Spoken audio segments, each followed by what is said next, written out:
यदि मैले बिहा गर्दिनँ तर म लिभिङ टुगेदरमा बस्छु भनेपछि दुईटा पक्षले कन्ट्र्याक्ट गर्नुपर्छ। कहिलेसम्म हो त तपाईँहरू लिभिङ टुगेदरमा बस्ने? हुनसक्छ भोलि तपाईँलाई चाहिँ हामी लाइफभरि यसरी बस्छौँ भने त्यमा टाइमहरू तोकिएको हुन्छ। कहिले हो त तपाईँ रिलेसनसँग बस्ने, कहिलेसम्म चाहिँ तपाईँहरू लिभिङ टुगेदरमा बस्ने, कहिले हो त तपाईँहरू दुईजना छुट्टिने। जस्तो तपाईँले आज बिहा गरेर आउनुहुन्छ अनि भोलि नै तपाईँहरू बिचमा सम्बन्ध बिग्रेर भने तपाईँ डिभोर्समा जानुहुन्छ।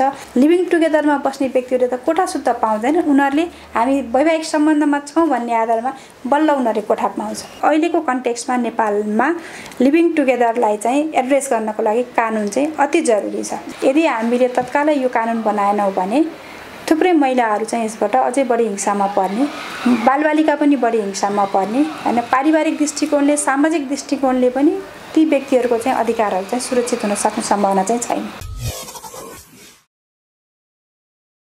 समाजमा चल्दो बल्दो समस्याको रूपमा रहेको लिभिङ टुगेदरको बारेमा बहस गर्न आज हामीसँग हुनुहुन्छ अधिवक्ता विष्णु बसाल म्याम। स्वागत छ हजुरलाई। धन्यवाद। नमस्कार। सन्चै हुनुहुन्छ? सन्चै छु, आराम छ। कोरोनाको खबर, कोरोना लकडाउन कतिको लागेको छ हजुरको क्षेत्रमा? हाम्रो चाहिँ कानुनको क्षेत्रमा अदालत कहिले पनि बन्द भएन। त्यसले गर्दाखेरि झन् यस्तो बेलामा चाहिँ व्यक्तिहरूको हैन साधारण जनताहरूको चाहिँ धेरै राइटहरू कटेल हुने हुनाले अब हाम्रो उपस्थिति चाहिँ अदालतमा चाहिँ सधैँ नै रह्यो। लकडाउनको महसुस चाहिँ हामीले गर्न पाएनौँ। म्याम, नेपाल ल क्याम्पसमा चाहिँ प्रोफेसर पनि हुनुहुन्छ, विशेष गरी फ्यामिली ल पढाउनुहुन्छ हजुरले। हामी चाहिँ आज फ्यामिली ल इस्युभित्रै पर्ने तर फ्यामिली लले पुरै समेटि नसकेको इस्यु लिभिङ टुगेदरलाई लिएर बहस गरिरहेछौँ। हजुरले प्र्याक्टिसमा अहिले यो समाजमा लिभिङ टुगेदरलाई कसरी हेर्नुहुन्छ? अब अहिलेको समयलाई हेर्ने हो भने वास्तवमा जब हामीले यो इन्टरनेसनल कन्भेन्सनहरू अनि अहिलेको हाम्रो संविधानमा थुप्रै कुराहरू चाहिँ हामीले एक्सेप्ट गरेका छौँ हैन। व्यक्तिको स्वतन्त्रताको कुराहरू पनि छ, छनौटको कुराहरू छ, व्यक्तिले आफ्नो जीवन कसरी जिउने भन्ने थुप्रै प्रिन्सिपलहरू पनि छ हामीसँग। त्यसले गर्दाखेरि अहिलेको कन्टेक्स्टमा नेपालमा हेर्ने हो भने अब लिभिङ टुगेदरको कानुन नभए पनि समाजमा चाहिँ यस्ता घटनाहरू चाहिँ थुप्रै छन्। थुप्रै व्यक्तिहरू चाहिँ लिभिङ टुगेदरको रिलेसनमा चाहिँ बसेको हामीले पाउँछौँ। यो बिहेदेखि फ्रस्ट्रेट भएर लिभिङ टुगेदर गएको हो? अब ठ्याक्कै त्यो भन्न त अहिलेको कन्टेक्स्टमा भन्न सकिँदैन हैन। तर त्यसका पनि थुप्रै परिणामहरू त हामीले सेयर पनि गर्छु अहिले म तपाईँलाई हैन।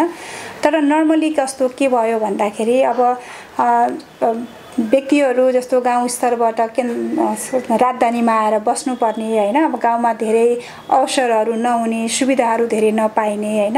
अब अध्ययन गर्नको लागि राम्रो शिक्षा हासिल गर्छु अथवा राम्रो काम गर्छु भन्नको लागि पनि व्यक्तिहरू चाहिँ केन्द्रतिर, राजधानीतिर चाहिँ बढी आउन थाल्यो हैन। अब आउँदाखेरि त्यहाँको व्यवस्थापन, खर्च कसरी बेहोर्ने, अब आर्थिक अवस्था नर्मली मान्छेहरूको हेर्दाखेरि नेपालको कन्टेक्स्टमा पनि कमै छ हैन।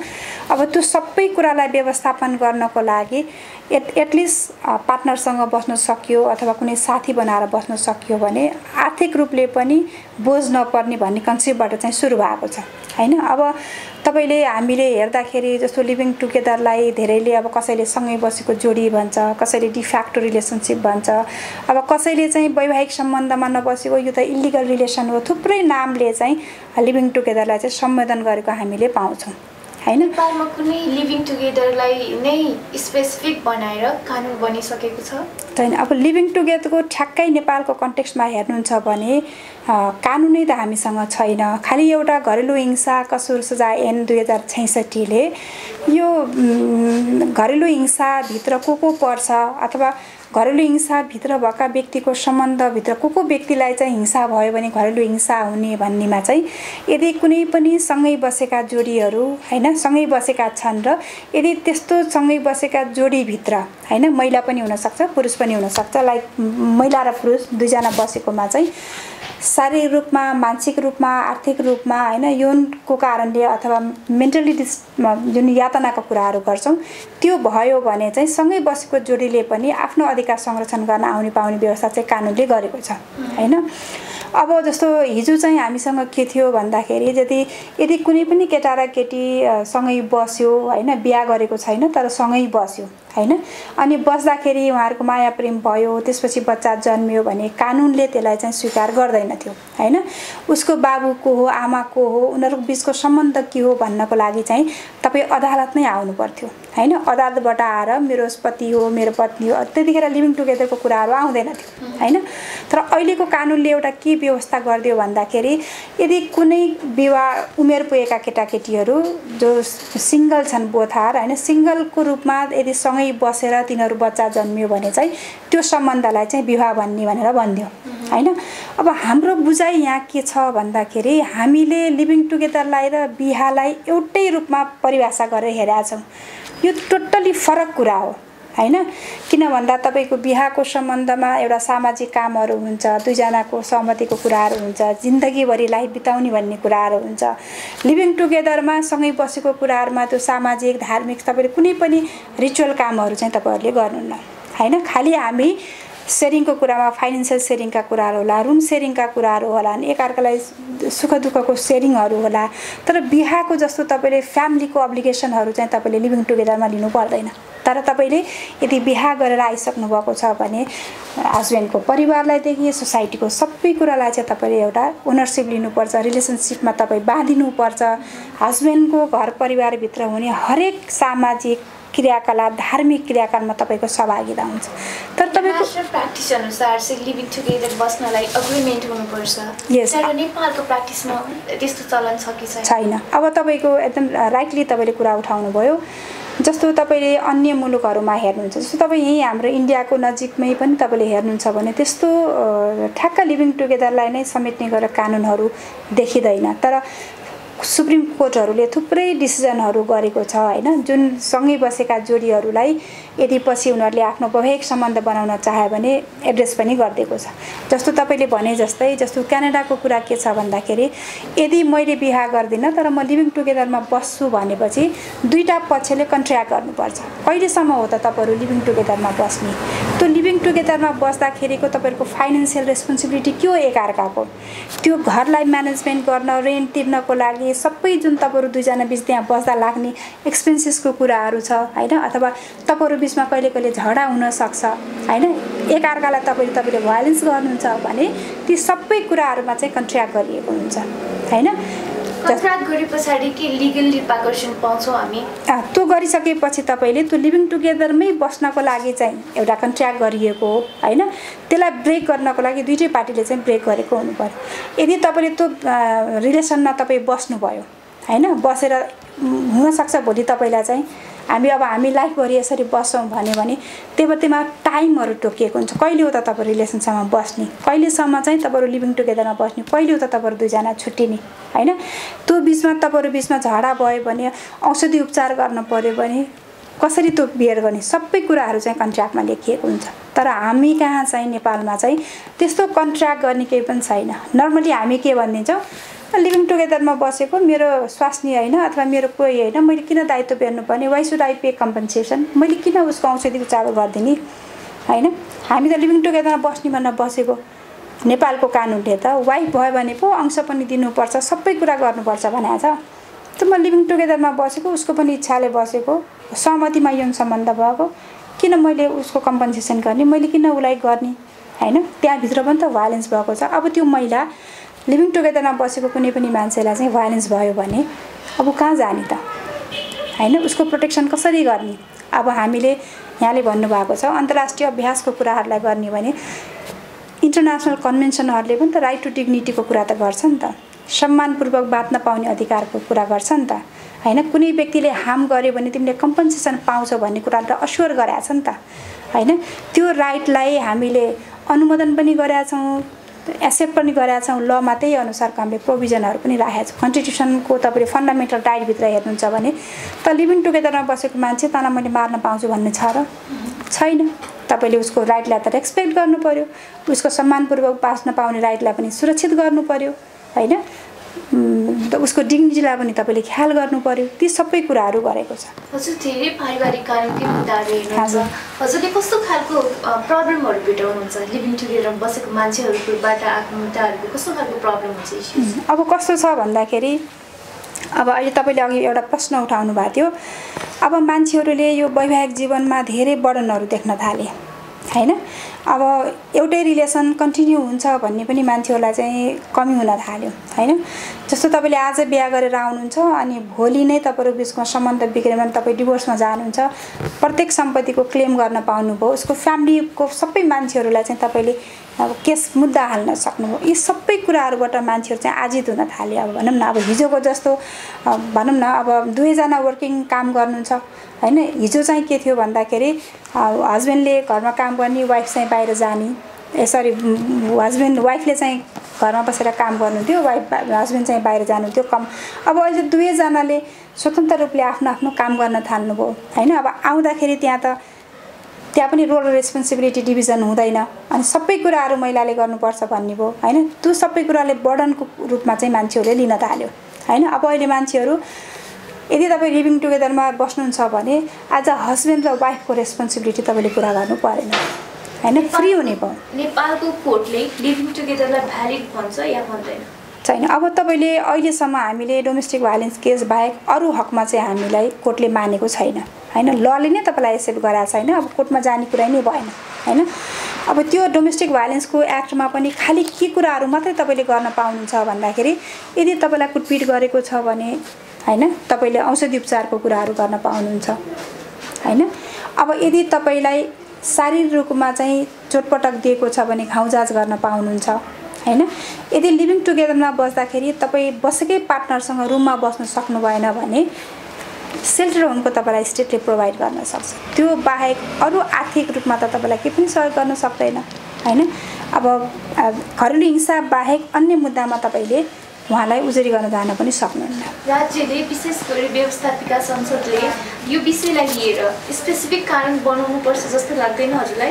एकदमै अहिलेको समस्यामा किन भन्दाखेरि अहिले नेपाल मात्रै हैन, थुप्रै मुलुकहरुमा यहाँले हेर्नुहुन्छ भने यो समस्या चाहिँ जल्दो गुल्दो रूपमा पनि छ हैन।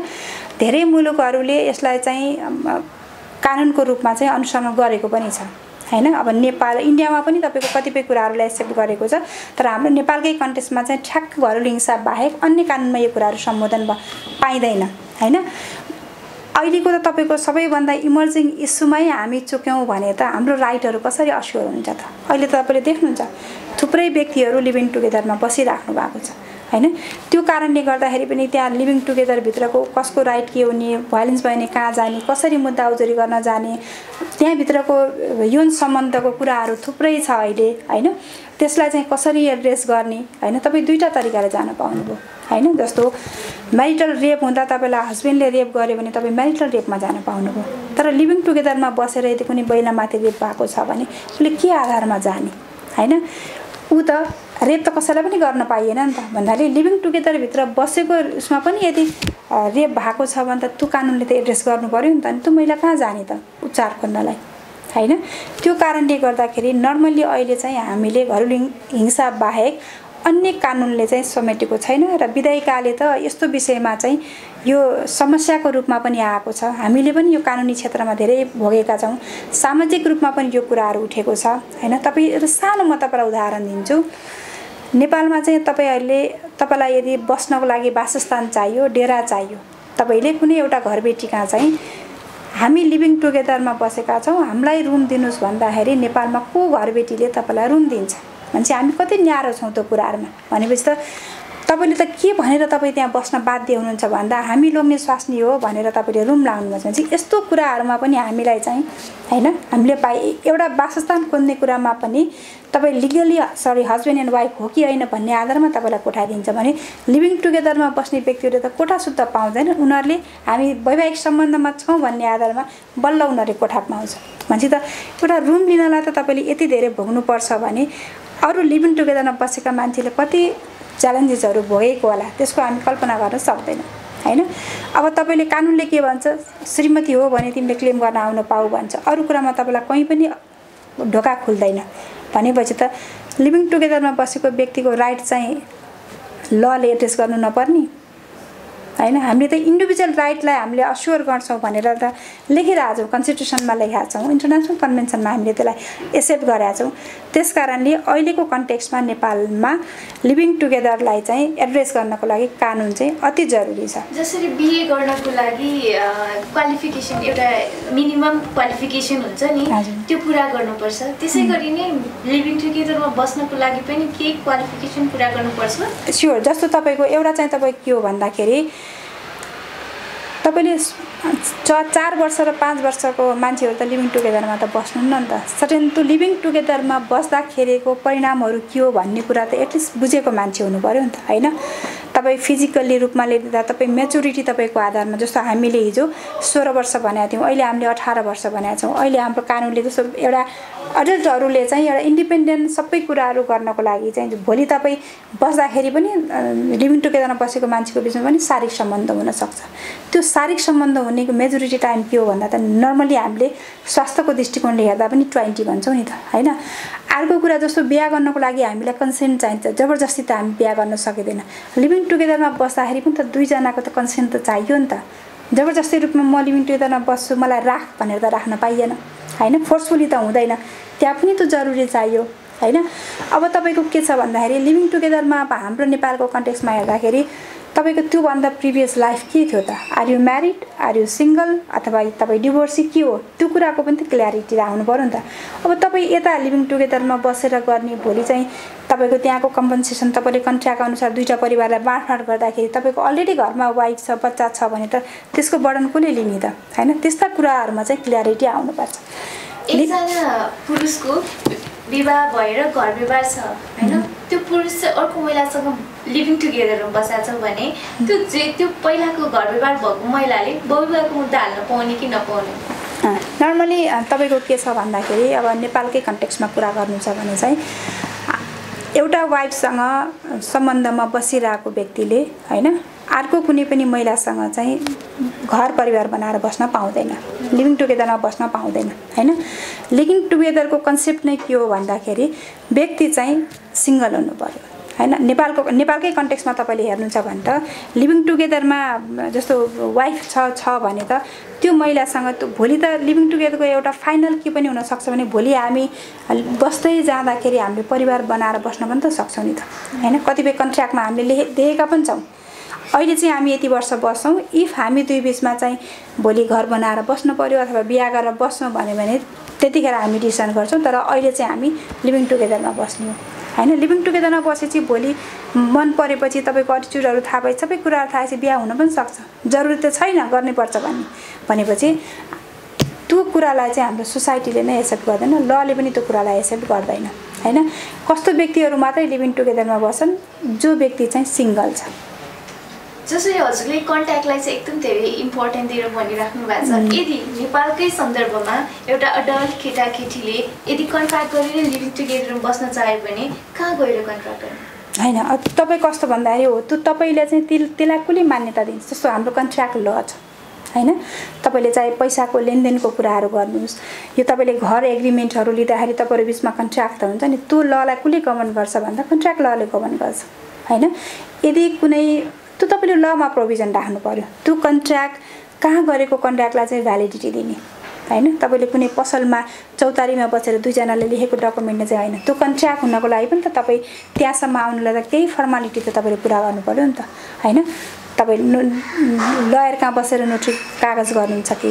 हैन तपाईहरु बीचमा भएको कुरालाई नोटराइज गर्नुपर्छ कि अथवा तपाई दुई जनाले गरेको कन्ट्र्याक्टलाई कुनै एउटा ठाउँमा रेजिस्ट्रेसन गर्नुपर्छ किनकि त्यो त भोलि इम्प्लिकेसन हुनुपर्छ त्यो त भोलि त्यो कन्ट्र्याक्ट बीचमा कुनै ब्रेक भयो भने त तपाई जाने ठाउँ हुनु पर्यो नि त भनेपछि कन्ट्र्याक्ट लले पनि त्यसलाई चाहिँ समेट्न सक्छ हैन तर त्यो गर्दाखेरि यदि त्यो ब्रिज भयो भने त हामीलाई जान पाउने ठाउँ त हुनु पर्यो नि त तपाईले खाली कन्ट्र्याक्ट गर्ने भोलि त्यो कन्ट्र्याक्टको उपर तपाईले कुनै पनि उजुरी गर्न पाउनु भएन त त्यो कन्ट्र्याक्टले मान्यता हुँदैन हैन तपाईले जस्तो कतिपय कुराहरुमा हामीले डोमेस्टिक भायोलेन्सको लमा पनि त्यो कुराहरु एड्रेस गर्न सक्छौं हैन हजुरले चाहिँ काम गरिरहँदाखेरि एकदम खड्केको समय कुनै छ पल हुन्छ नि लाइक यो ल भएको भए चाहिँ यस्तो हुन्थ्यो बिचरालाई यस्तो परेछ भन्ने अब तपाईको कस्तो भन्दाखेरि अब अहिलेसम्म ल नै हामीसँग नभएको भएर हैन अब किनभने हामी चाहिँ म्यारेजलाई बढी प्रायोरिटी दिन्छौं हैन। हामी चाहिँ डकुमेन्टेसनलाई जस्तो तपाईँ दुईजना बिचमा भएको रिलेसनमा तपाईँको सर्टिफिकेट हुन पर्यो अनि मात्रै तपाईँलाई चाहिँ भनिन्छ हैन। जस्तो तपाईँले कसैलाई बहुविवाहको मुद्दा हाल्न पार्नु भने दुईजना सँगै बसेको भन्ने आधारले तपाईँलाई बहुविवाह क्लेम हुँदैन। तपाईँले प्रुफ गर्न सक्नु पर्यो, रजिस्ट्रेसन म्यारेज रजिस्ट्रेसन आएको छ भने देखाइदिनु पर्यो हैन। त्यो कारणमा मात्रै हाम्रो अभ्यासहरू अगाडि बढ्छ। त्यतिकै मुखको भरमा यस्तो भनेर हुँदैन हैन। अहिले हामीले देखेको डटकारो समस्या कस्तो भन्दाखेरि जस्तो लिभिङ टुगेदरमा बसेको व्यक्तिको चाहिँ राइटलाई एड्रेस गर्नको लागि हामीसँग कानुन नै भएन हैन। उनीहरूभित्र हरेक प्रकारका हिंसाहरू भयो। तपाईँले कस्तोलाई मात्रै समेट दिनुभयो भन्दाखेरि बिहा गरेको लोग्ने स्वास्नी हो भने समेट दिनुभयो, छिमेकी हो भने समेट दिनुभयो, बाटोमा कुनै महिला हिँडेको छ भने तपाईँले जबरजस्ती गर्नुभएको छ भने सार्वजनिक अपराध अन्तर्गत तपाईँले मुद्दा चलाउनु पाउनु। तर यी व्यक्ति जो लिभिङ टुगेदरमा बसेको व्यक्तिले कहाँ गएर उजुर्यो भने त कस्तो भयो भने चाहिँ उनीहरू कहाँ जान पाउँछ भन्ने कुराको त हामीसँग अहिले केही पनि छैन। भनेपछि अहिले त हामी कस्तो अवस्थामा छौँ भन्दाखेरि यो कुनै एउटा केटा र केटी बस्यो हैन, त्यो फेरि लिभिङ टुगेदरमा बसेको महिला मात्रै भिक्टिम हुन्छ भन्ने पनि छैन। त्यहाँ पुरुषलाई पनि हिंसा हुनसक्छ, केटा साथीलाई पनि हिंसा हुनसक्छ। भनेपछि त हामीले दुईटै पक्षको लागि त कानुन बनाउन जरुरी भयो नि त हैन। अब तपाईँले केही कुराहरू समझदारीमा बसेर गर्नुभएको छ, भोलि त्यो भएन भने त लागू हुन सक्दैन। त्यो कारणले के हो भन्दाखेरि अहिले हामीले वास्तवमा देखिएको के भन्दाखेरि हाम्रो सोसाइटीले यसरी बसेको सम्बन्धलाई रिलेसनसिपलाई मानिदिएन हैन। हस्बेन्ड वाइफको राइट नभइसकेपछि तपाईँले कुनै पनि राइटहरू तपाईँले उसको विरुद्ध माग्न सक्नु भएन हैन। तपाईँलाई लिभिङ टुगेदरमा बसेका मान्छे रगताम्य भयो भने पनि हस्बेन्ड वाइफको कुराहरू भयो, छिमेकीको कुरा भइदिए पो हुन्थ्यो त। अब यिनीहरू दुईजना त मन परि बसेको, यिनीहरूको मुद्दामा किन गर्नु पर्यो भन्ने खालको चाहिँ अहिले पनि छ हैन। अब जस्तो भोलि भन्नुहोस् उनीहरू बिहा गर्न चाहँदैनन्, लिभिङ टुगेदरमा बस्यो, त्यो सम्बन्धमा चाहिँ उनीहरू बिहा गरेर बस्न चाहँदैनन्, तर बच्चाको कुराहरू आए यहाँ। तपाईँले बच्चाको जन्म दर्ता गर्न जाँदाखेरि तपाईँले बाबुको उपस्थितिलाई अनिवार्य मान्नुहुन्छ। कानुनमा त छ, लेखिएको छ हैन। बच्चा जुनसुकै तरिकाले बच्चा जन्मे पनि बच्चाको पहिचानको अधिकारको कुरामा, नागरिकताको कुरामा केही पनि कम्प्लिकेसन हुँदैन भनिएको छ हैन। अब त्यो बच्चा आमासित बसे, बाउसित बस्यो भने जोसित बस्छ त्यसको मात्रै अंश पाउने भन्ने कुराहरू छ। भनेपछि त त्यो लिभिङ टुगेदरको रिलेसनले त अरू कुरालाई पनि त असर त गर्यो नि त, त्यो बच्चालाई पनि त असर गर्यो नि त।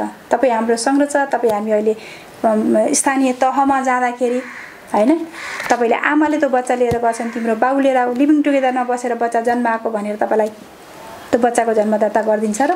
लिभिङ टुगेदरमा बसेको केटाकेटी मध्ये भोलि परिणाम भोग्ने बेला केटाले धेरै भोग्नुपर्छ कि केटीले हैन। तपाईँको यस्तो अब हामीले हेर्दाखेरि त जस्तो भन्नु न, तपाईँको शारीरिक रूपमा हिंसाको कुराहरूमा हैन, त्यो फाइनेन्सियल कुराहरूमा, शारीरिक दृष्टिकोणको कुराहरूमा चाहिँ धेरै महिलाहरूले नै भोग्नु भएको छ।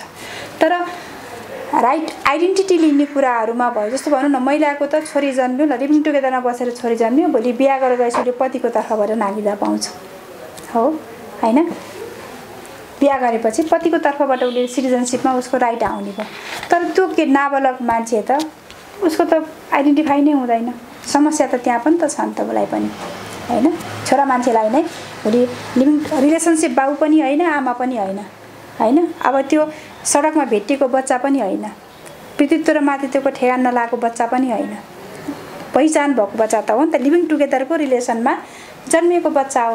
भनेपछि त त्यो बच्चालाई पनि त आइडेन्टिटीको कुराहरूदेखि लिएर सबै कुराहरूमा त उसले परिणाम त भोग्नुपर्छ हैन।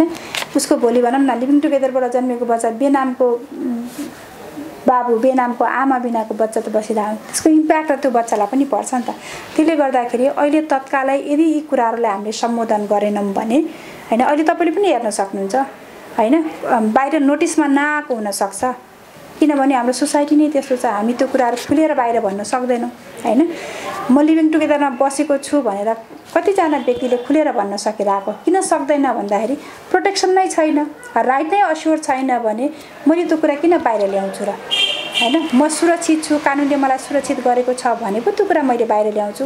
म लिगल के अरे सरी लिभिङ टुगेदरको रिलेसनमा छु है, मैले बिहा गरेको छैन, त्यो त मैले धर्मका साथ भन्न सक्ने अवस्था त छैन नेपालमा हैन। हो त्यो किन भएको छैन भन्दाखेरि एक्सेप्ट नै छैन, त्यसलाई इलिगल मानिएको छ। त्यो सम्बन्धलाई राम्रो मानिएको छैन, न धार्मिक दृष्टिकोणले न सामाजिक दृष्टिकोणले, होइन, अन्य सम्बन्धको रूपमा त्यसलाई लिएको छ। त्यसले गर्दाखेरि डिग्निटीलाई असर परिरहेको छ त्यो कुराले, होइन। यी सबै कारणले गर्दाखेरि पनि अहिले तत्काल यदि हामीले तत्कालै यो कानुन बनाएनौँ भने थुप्रै महिलाहरू चाहिँ यसबाट अझै बढी हिंसामा पर्ने, बालबालिका पनि बढी हिंसामा पर्ने, होइन। पारिवारिक दृष्टिकोणले सामाजिक दृष्टिकोणले पनि ती व्यक्तिहरूको चाहिँ अधिकारहरू चाहिँ सुरक्षित हुन सक्ने सम्भावना चाहिँ छैन। म्याम अन्तमा के भन्न चाहनुहुन्छ अब दर्शकहरूलाई? अब नर्मली अब हाम्रो चाहिँ यहाँहरूलाई म धन्यवाद पनि दिन चाहन्छु, किनकि यो इस्युमा चाहिँ आवाज चाहिँ एकदमै उठाउनुपर्छ। कसले उठाउने त भन्दाखेरि अहिलेको जेनेरेसन, होइन। अब हिजोको मेरो आमाको जेनेरेसनले धर्मको कुराहरू गर्नुहुन्थ्यो, पापको कुराहरू गर्नुहुन्थ्यो, उहाँले आफ्नो श्रीमान बाहेक अरू श्रीमानसँगको सम्बन्धलाई उहाँलाई स्वीकार थिएन, बोल्नु हुँदैन थियो, मुख छोपेर हिँड्नुहुन्थ्यो, होइन। अब त्यहीबाट अलिअलि हामी गाइडेड हुँदै आयो, एउटा हाम्रो परिवेशमा पनि थियो। तर अहिले हामीले देख्दाखेरि महिलाहरू इन्डिपेन्डेन्ट छ, आफ्नो कामहरू गर्नु छ, होइन। त्यो सबै त्यो फ्यामिलीको म्याटरमा धेरै मान्छेहरू अल्झिएर जुन हाम्रो सामाजिक धार्मिक गर्नुपर्ने जुन कामहरू छ त्यसमा चाहिँ मान्छेहरू अल्झिन चाहँदैन, होइन। अब मेरो भनाइ त के हो भन्दाखेरि ठिक छ, लिभिङ टुगेदरमा बस्ने मान्छेको बस्न चाहने व्यक्तिहरू फ्रिडमको कुराहरू छ, राइट टु चोइसको कुराहरू छ, होइन। मोबिलिटी, राइट टु मोबिलिटीको कुराहरू छ। सबै कुराहरू हामीले जब संविधानमै त्यो कुराहरू एड्रेस गरेको छौँ भने यी जो लिभिङ टुगेदरमा बस्ने व्यक्तिहरूलाई पनि कानुनले सम्बोधन गर्न जरुरी छ, होइन। अबको सोसाइटीले चाहिँ के सोच्नु भएन भन्दाखेरि यो सम्बन्धमा बस्दाखेरि भएका एचिभमेन्टहरूलाई पनि त हेर्नु पर्यो नि त, होइन। यदि कुनै व्यक्तिले त्यो सम्बन्धमा बसेर आफूलाई आनन्द मानेको छ, होइन, आफूले चाहिँ प्रगति गर्न चाहेको छ भनेर हामीले बाधा किन गर्नु पर्यो, होइन। तपाईँलाई के लाग्छ? अहिले तपाईँले अदालतमा आउनुभयो भने 60% जति केसेसहरू फ्यामिली लसँग रिलेटेड आउँछ, 40% केसेसहरू मात्रै अरूसँग बढी रिलेटेड हुन्छ। हामी फ्यामिली भनेर बस्दा, म्यारेज भनेर बस्दाखेरि पनि समस्या नआएको त होइन रहेछ नि त, होइन। कानुनले भने जस्तै हस्बेन्ड र वाइफको इक्वल राइट छ भने त किन त्यो राइट नपाएर हामी अहिले अदालत? समस्या यहाँ छैन र छ नि। भोलि लिभिङ टुगेदर हुँदा पनि समस्या त आउँछ, तर समस्या हुन्छ भनेर त्यसलाई एड्रेसै नगरिकन बस्न पाइन्छ र? पाइएन। एटलिस्ट त्यो रिलेसनमा बस्दाखेरि पनि त मेरो राइट त सिक्योर त हुनु पर्यो नि त, म सम्मानपूर्वक त बाँच्न पाउनु पर्यो नि त, होइन। डिग्निटीको लाइफ त मैले पनि त जिउन पाउनु पर्यो नि। त्यस कारणले पनि लिभिङ टुगेदर चाहिँ कानुन बन्न चाहिँ एकदमै जरुरी छ। धन्यवाद। अमूल्य विचारको लागि धन्यवाद। यहाँहरूलाई पनि धन्यवाद।